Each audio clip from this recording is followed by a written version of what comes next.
Hola, I'm Mae Silvestre, and I'm your student nurse.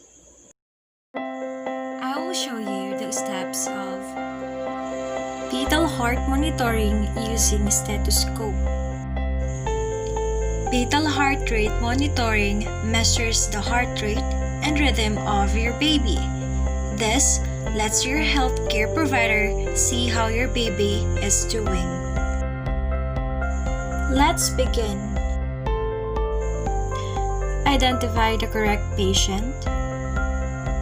Introduce yourself and state the purpose of the intervention. Like for example, "Good morning, Mrs. Hughes.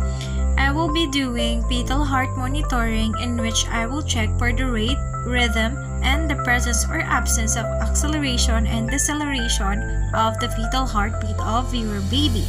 Is that okay, ma'am?" "Yes, of course."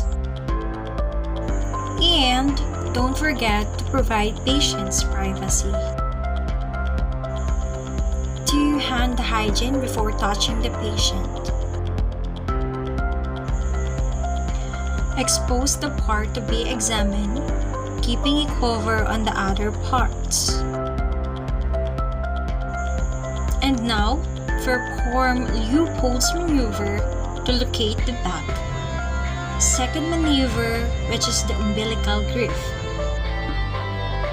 Place the diaphragm of the stethoscope onto the client's abdomen where fetal back is located and count the beat in 1 whole minute. 2 beats are equal to 1 count. Normal result 120 to 160 beats per minute. Below or above this range indicates fetal distress. Assist client to get out from bed. And do hand hygiene after touching the patient. Don't forget to record your findings on the client's chart or record and report your findings to the attending physician.